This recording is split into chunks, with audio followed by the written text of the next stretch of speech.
Hola, ¿cómo están? Mi nombre es Guillermo Huerta Guerra y formo parte de un grupo de hermanos que desde el año pasado, por causa de la pandemia, nos han estado programando para compartir cada domingo a las 10 de la mañana a través del Facebook Live y el YouTube y a manera de clase algunos pasajes de la Biblia. Hoy que volvemos a saludar con gusto a los hermanos y simpatizantes que nos siguen haciendo el honor de conservarnos en su preferencia, enlazándose a través de este medio con nosotros. Y yo sé que lo hacen y lo hacemos para compartir y aprender todos, algo de la palabra de Dios, de la Biblia, el único libro cuyo autor tiene la gentileza de hablar personalmente con quien lo está leyendo. El título de la lección para esta mañana en la escuela dominical de nuestra iglesia bautista, la primera de Monterrey, lo pueden ver aquí en la parte superior. ¿Quién es Jesucristo? También deseo que visualicen ahora el texto base que fue escrito por Pablo y sobre el cual va a girar nuestra clase. Déjense los leo, ¿sí? Porque en él habita corporalmente toda la plenitud de la deidad. Y vosotros estáis completos en él, que es la cabeza de todo principado y potestad. Esta cita aquí aparece, está en Colosenses 2, 9 y 10.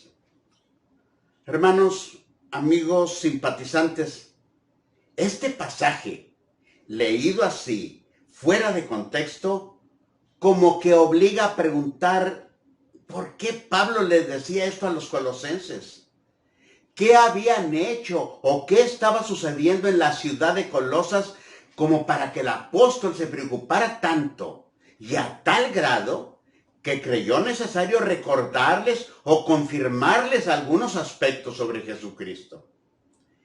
Es por ello que me permití iniciar nuestra lección dominical de esta manera, porque deseo ofrecerles una idea breve, pero bien clara y definida del aprendizaje que, en el nombre del Señor, espero que construyamos todos juntos, ¿sí?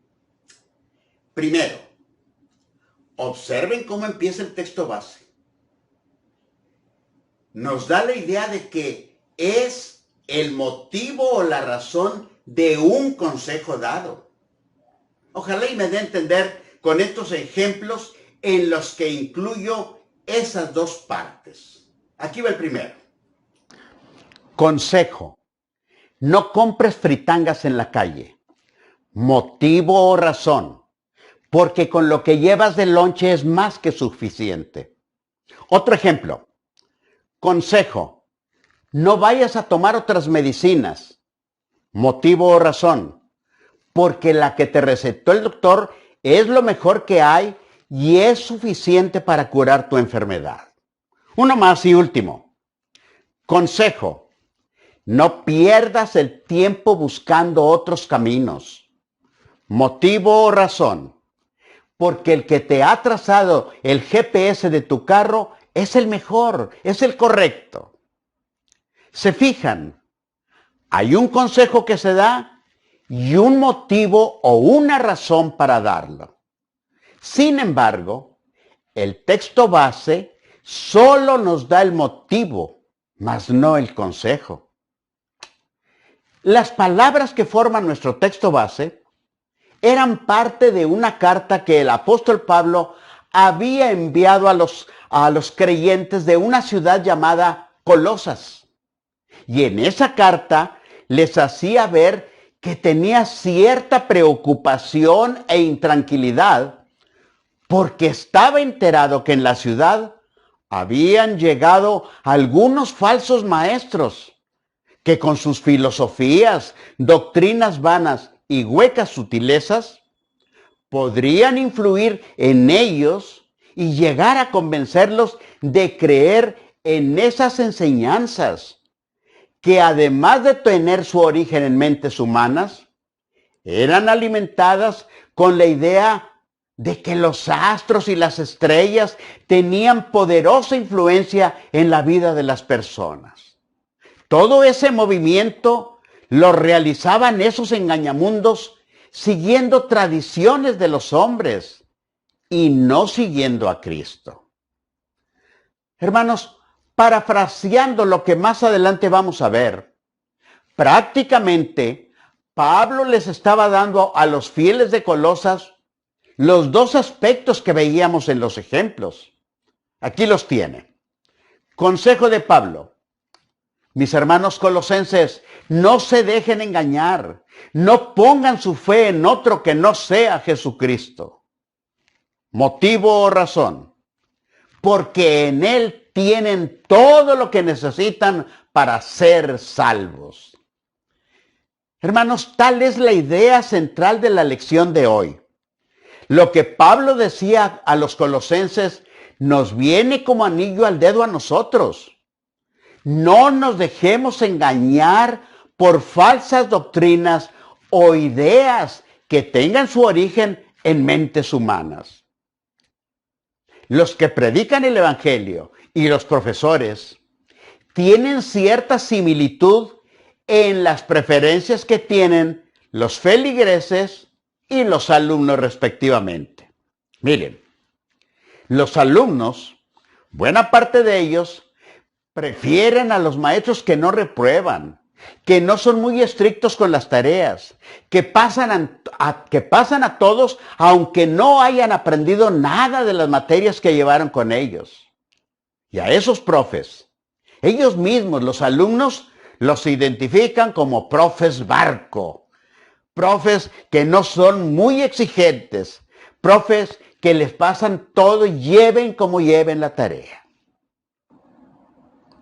Igual sucede con quienes convierten la predicación del Evangelio en una doctrina light, en una doctrina cómoda, haciendo creer a sus feligreses que con buenas obras se alcanza la salvación, que se puede rezar por el eterno descanso de las almas de personas fallecidas, que los pecados que se cometen pueden ser perdonados con tan solo pagar una manda o rezando quién sabe cuántas veces lo mismo. Sin embargo, el título que obtienen los alumnos con los profes barco, de nada les va a servir cuando tengan que aplicar los conocimientos necesarios que supuestamente adquirieron en la universidad. Como tampoco a los feligreses, de nada les servirá ante Cristo cuando venga por segunda vez lo que hayan hecho siguiendo las enseñanzas de esas doctrinas light o doctrinas cómodas. Miren, hacer sacrificios caminando de rodillas cierta distancia, aplicarse personalmente castigos corporales, como darse de latigazos, soportar quemaduras, etc. Hacer todo ello es equivalente a decirle a Jesucristo que su sacrificio en la cruz no fue completo, que le faltó algo. Y yo lo voy a completar caminando de rodillas, o quemándome, o sufriendo quemaduras. Sin embargo, mis hermanos, el Hijo de Dios, cuando rindió su informe de lo que hizo para salvarnos del pecado, dijo a su Padre Celestial estas dos significativas palabras: consumado es. Consumado es. No la clásica terminación cuando dice todo ha terminado, todo ha concluido. Esas frases suenan como a derrota, como que se echó a perder. Aquí no. Le estaba diciendo a su Padre Celestial, consumado es, hemos triunfado, he triunfado sobre la muerte. Él había seguido al pie de la letra el plan de la salvación. Para pagar nuestro pecado, alguien tenía que morir. La Biblia es muy clara al respecto, dice, la paga del pecado es la muerte. Y Jesús lo hizo. tomó nuestro lugar y murió por nosotros. Su muerte en la cruz fue más que suficiente para pagar todos los pecados de la humanidad. Jesucristo es y debe seguir siendo la persona más importante para nosotros. Él mismo fue quien manifestó lo siguiente: el que ama a padre o a madre más que a mí, no es digno de mí. El que ama a hijo o a hija más que a mí, no es digno de mí. Esta afirmación de Jesús no quiere decir que no amemos a nuestros padres o a nuestros hijos. No, pues tanto los padres como los hijos son bendiciones que el Señor nos da o nos ha dado para amarlos con amor fraternal y cuidarlos con responsabilidad. Dicho de otra manera, lo que Él nos pide es que no amemos las bendiciones más que al bendecidor. Es como si en determinado momento el hijo quisiera o amara más al carro y dejara de amar a su papá, que fue quien se lo regaló. Otra razón, bíblica también, otra razón por la cual Jesús es y debe ser lo más importante en nuestra vida. La palabra de Dios dice: en ningún otro hay salvación, porque no hay otro nombre bajo el cielo dado a los hombres en que podamos ser salvos. En ningún otro hay salvación. En ningún otro. Hay veces que quisiéramos preguntar qué es lo que no se entiende de esas breves palabras. En ningún otro hay salvación, porque no hay otro nombre bajo el cielo dado a los hombres en que podamos ser salvos.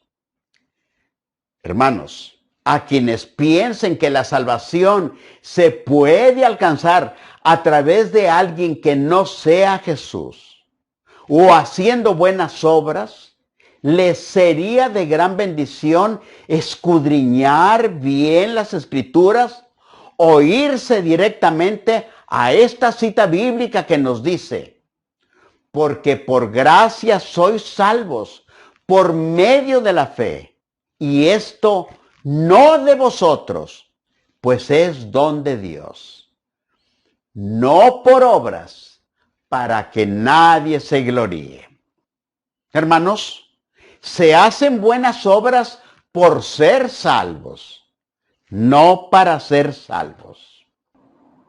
Así pues, en cuanto tengamos oportunidad, sigamos escudriñando las Sagradas Escrituras para conocer más y más acerca de Jesucristo.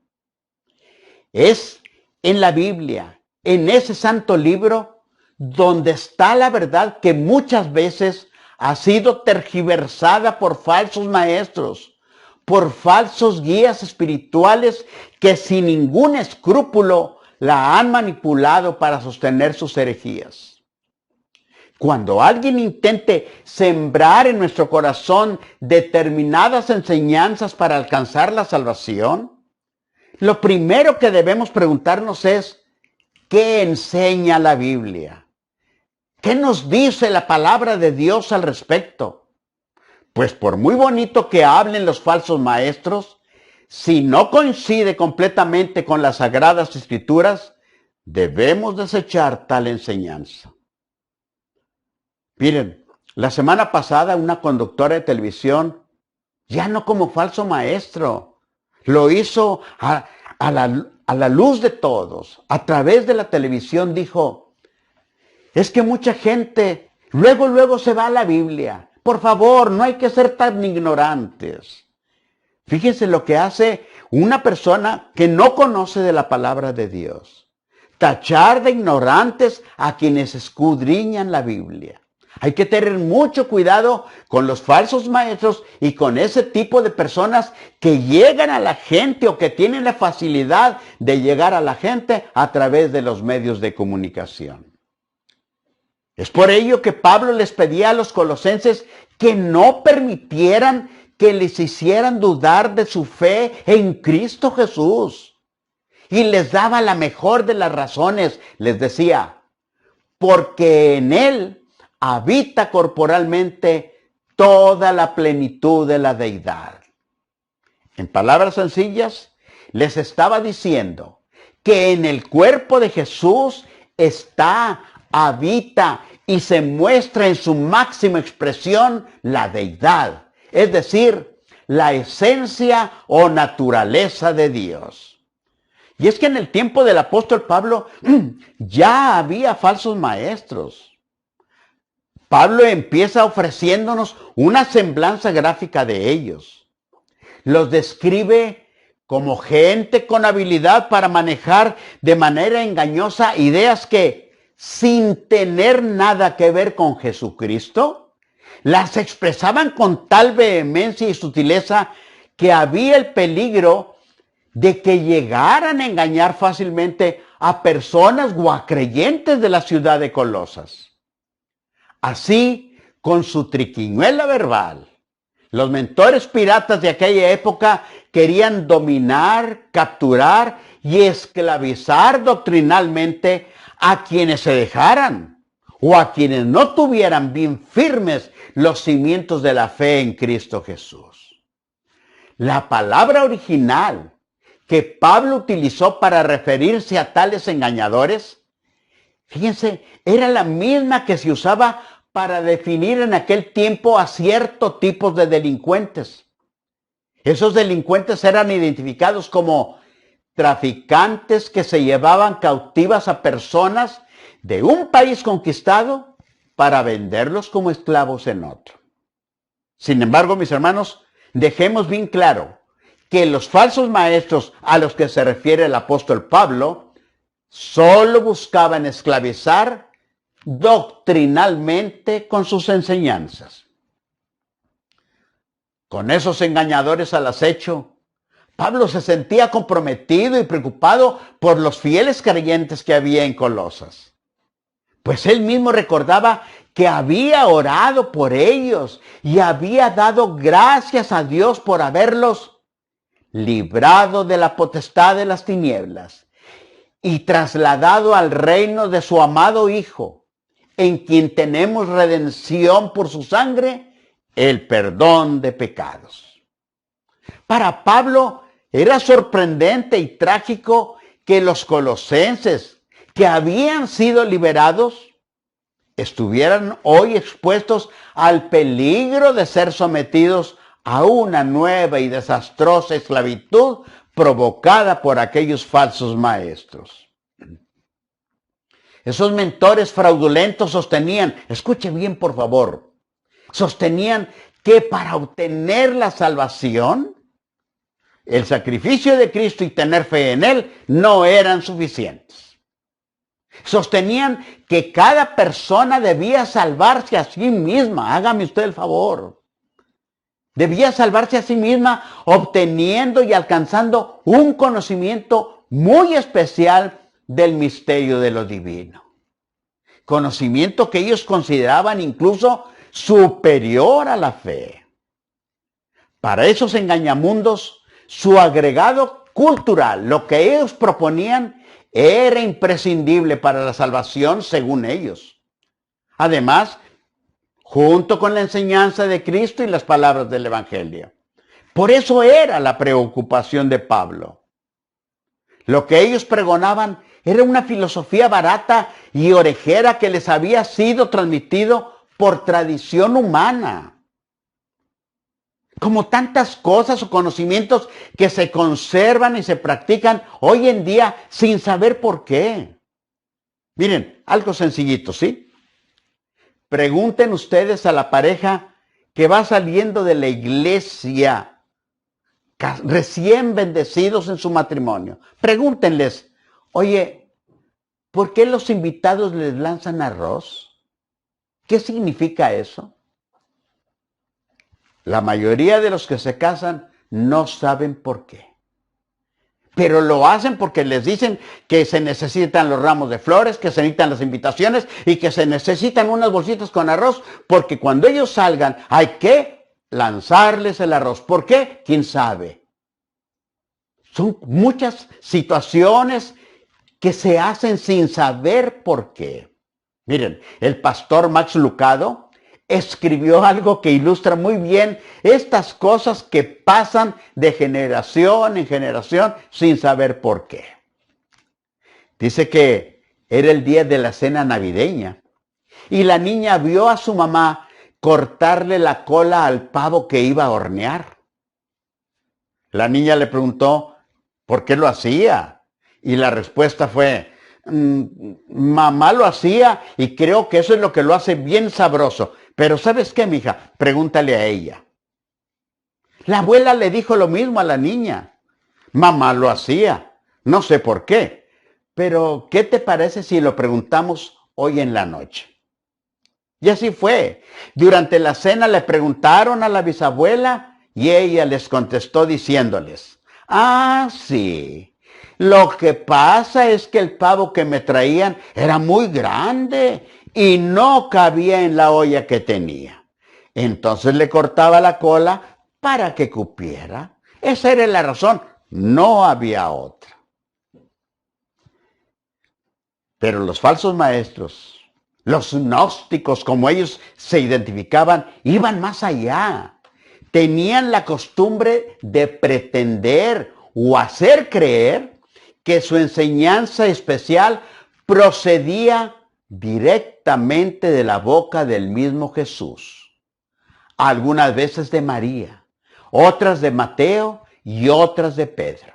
De hecho, ellos decían que había cosas que Jesús no les había dicho a las multitudes, sino solamente a unos cuantos escogidos, que por supuesto ellos presumían que habían sido sus antepasados, que luego les pasaban dichos conocimientos. La acusación que Pablo les hacía a esos maestros era que sus enseñanzas venían o surgían de una tradición puramente humana. No tenían ninguna base en las Escrituras. Era un producto de la mente del hombre y no un mensaje de la palabra de Dios. Esa era la razón por la cual el apóstol Pablo decía a los colosenses en aquel tiempo y a nosotros en el nuestro que ninguna enseñanza puede ser verdaderamente cristiana si se aparta de las verdades básicas de la palabra de Dios. Según un gran comentarista cristiano, la filosofía de tales engañadores no pasaba de ser una instrucción elemental que no llegaba a nada. Como aquel estudiante de preparatoria que estaba presumiendo con su novia y le decía: ya en matemáticas estamos viendo binomios al cuadrado, y lo presumía, sin saber que ese conocimiento solamente forma parte del ABC de las matemáticas, algo elemental en esta materia. Para Pablo, esos falsos maestros creían que su conocimiento era muy avanzado y profundo, cuando en realidad no era más que algo rudimentario, porque era un conocimiento meramente humano. El verdadero conocimiento, la auténtica plenitud de Dios, insistía el apóstol, está en Jesucristo. Les rogaba a los fieles creyentes de Colosas que no prestaran atención a lo que les decían esos supuestos maestros, que lejos de ofrecerles un conocimiento espiritual profundo, los invitaban a recibir una enseñanza que los haría retroceder a una instrucción elemental y rudimentaria, que ellos, los colosenses, ya habían dejado atrás hacía bastante tiempo. Comenta Barclay, el comentarista cristiano, que es posible que esos falsos maestros también echaran mano de la influencia que tenían las fuerzas del universo, refiriéndose principalmente a las que supuestamente emanaban de las estrellas y los planetas. Todavía, al día de hoy, sigue habiendo personas que toman en serio la astrología.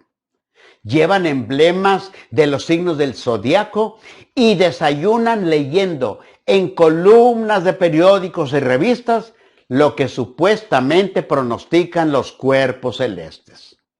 Hay programas de radio y televisión cuyos conductores atienden a quienes les llaman. Les dicen qué hacer para que puedan quitarse algún maleficio, alguna brujería o para hallar también la felicidad. En la actualidad, casi nos es imposible darnos cuenta de lo dominado que estaba el mundo antiguo con esas ideas, Y además, con la supuesta influencia de las fuerzas que descendían y llegaban del universo. La astrología en aquel entonces era, como ha dicho alguien, la reina de las ciencias. Para tener una idea de esa tremenda influencia, baste saber que hombres de la talla de Julio César, de Augusto, Tiberio, otro muy famoso que le decían Vespasiano, ninguno de ellos daba un solo paso sin consultar primero con las estrellas. Alejandro Magno era otro de los grandes de la antigüedad que creía en lo que le deparaba la astrología. Casi todo el mundo aceptaba sin poner trabas que su destino estaba determinado por el movimiento de los astros allá en el firmamento. Así, si uno nacía bajo un signo desafortunado, ya no podía esperar felicidad en su vida. Para tener éxito en cualquier campo de la vida, había que tomar en cuenta lo que decían las estrellas. En ese sentido, los grandes personajes de la antigüedad eran esclavos de ellas.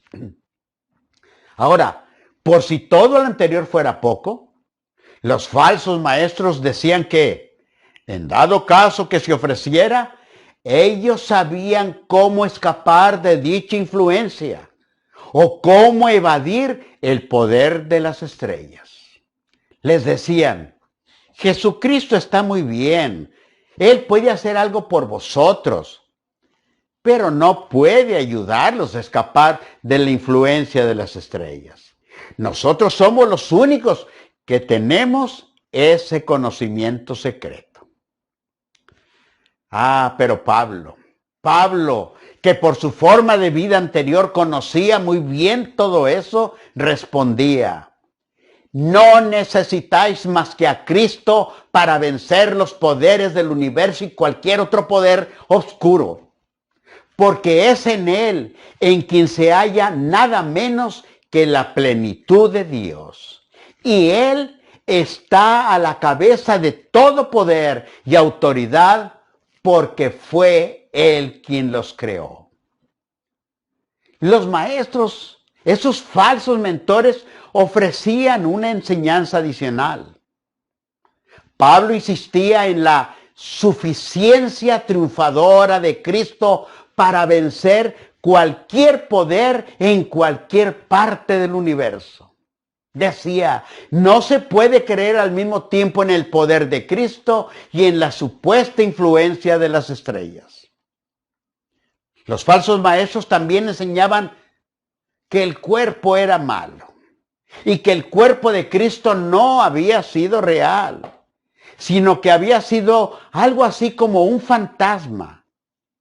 Pero la respuesta del apóstol Pablo le volvía a poner cemento y varilla a la fe de los colosenses, diciéndoles, el cuerpo de Cristo es real. Era un cuerpo igual al de todos nosotros.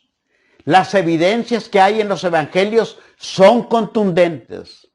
Hay pasajes que nos dicen que Él se cansó, que Él necesitaba dormir, que Él se alimentó, etc. Todos los evangelios nos presentan datos sobre el cuerpo de nuestro Señor Jesucristo. Y en ese cuerpo estaba la plenitud de la deidad.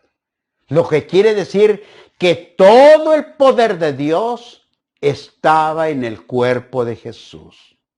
Algo más, la plenitud de la divinidad nunca abandonó a Jesucristo.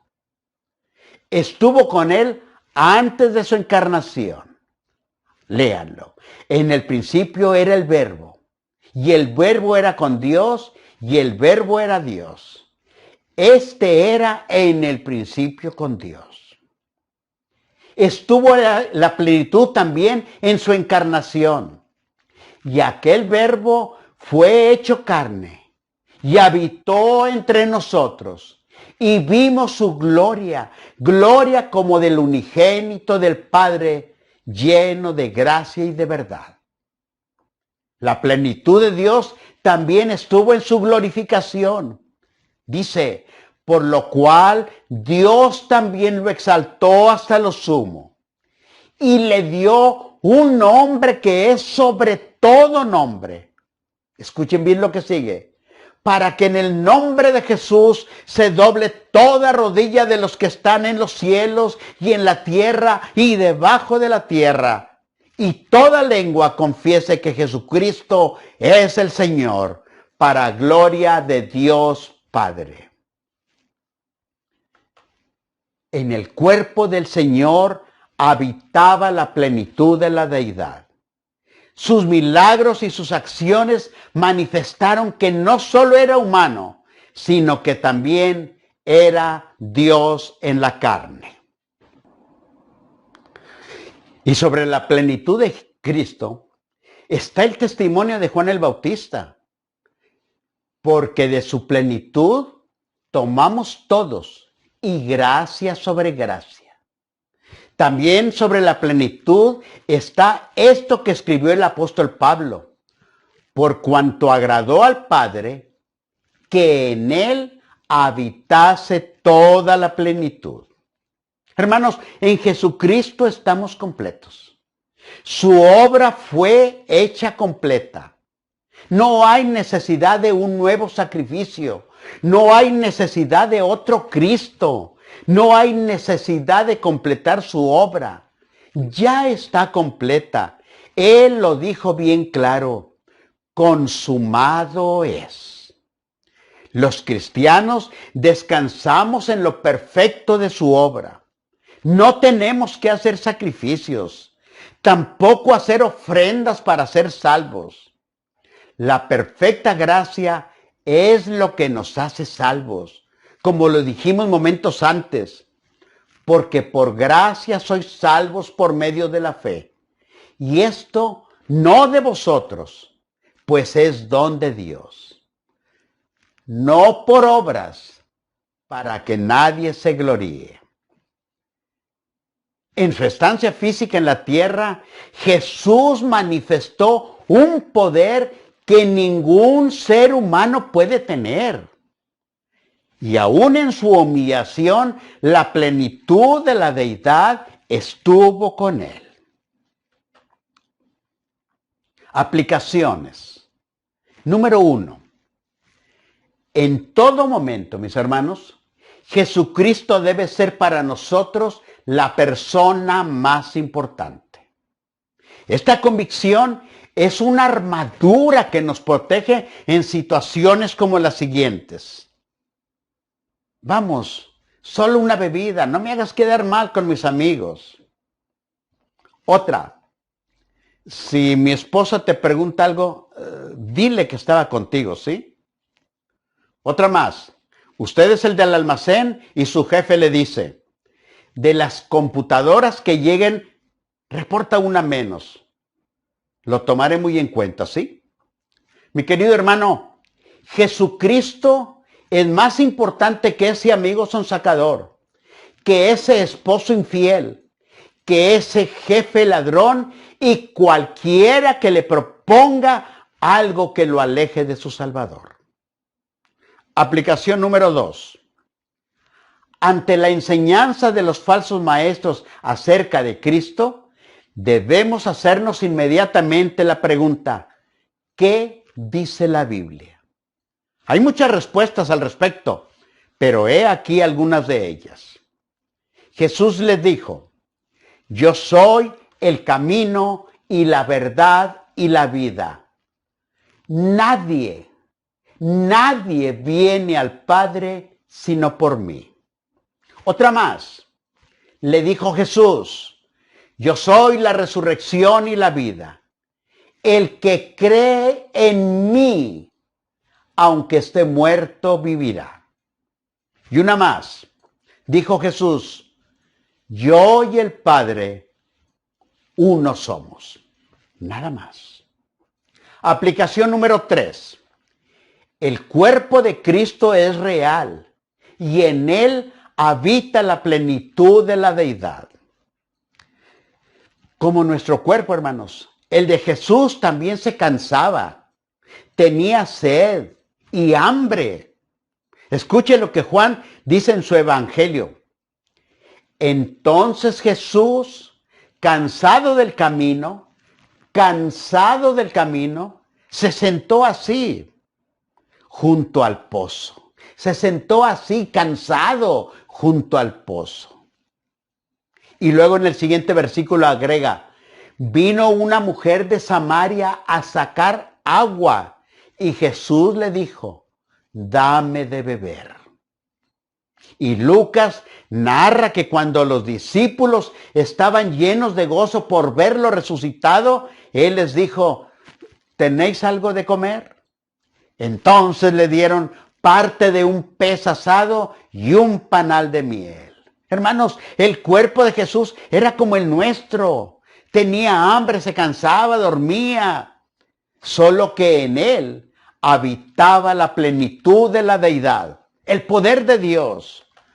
Por eso podía calmar tormentas, sanar leprosos, hacer andar a los paralíticos, dar vista a los ciegos, resucitar muertos y muchas cosas más que, como dice Juan, si se escribieran una por una, pienso que ni aún en el mundo cabrían los libros que se habrían de escribir. Aplicación número 4.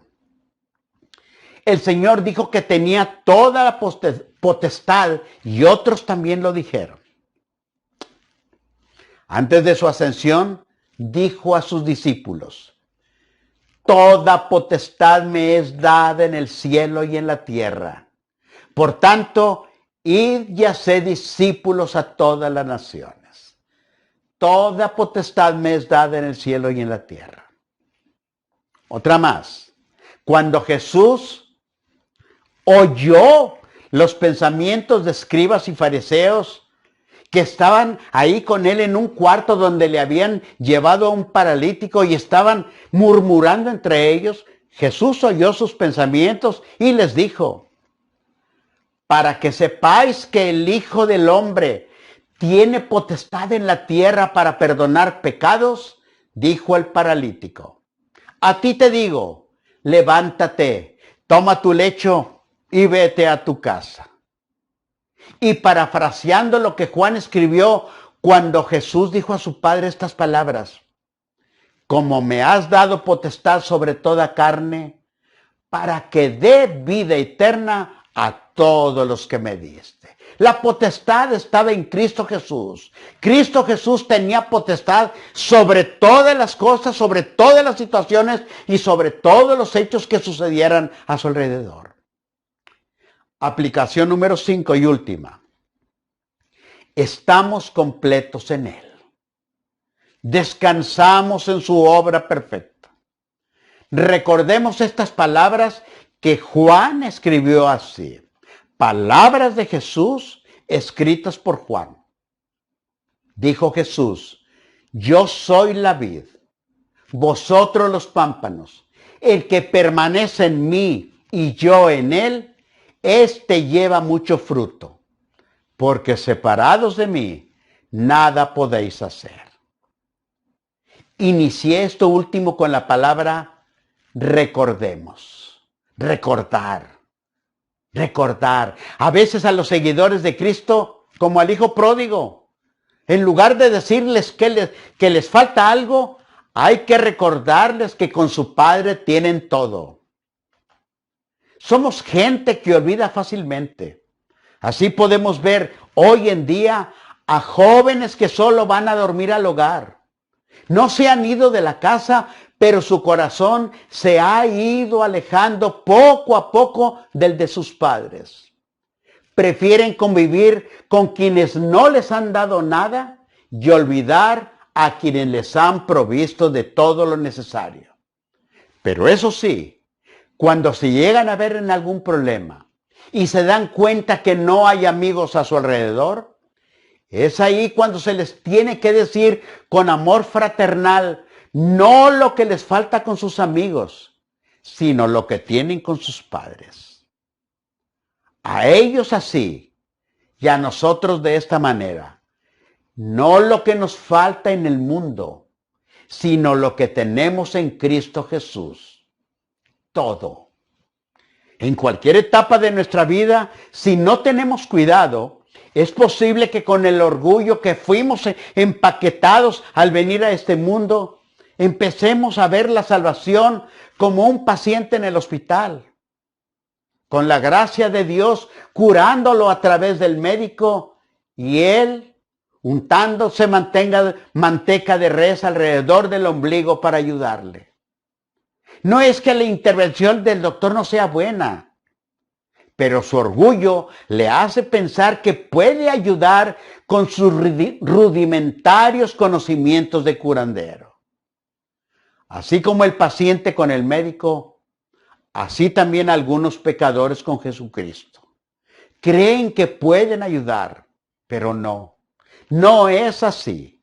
En la obra de la salvación, usted y yo lo único que hacemos es poner nuestro pecado y Jesús la salvación.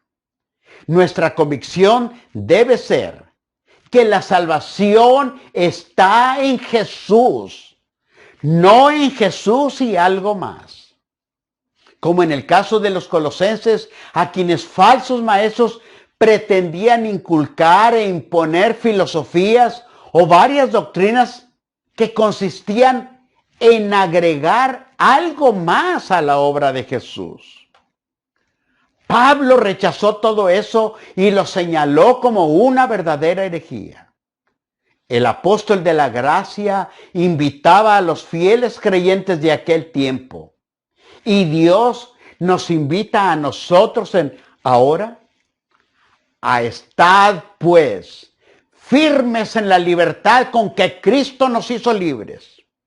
Y no estéis otra vez sujetos al yugo de la esclavitud. Déjense, se los vuelvo a leer.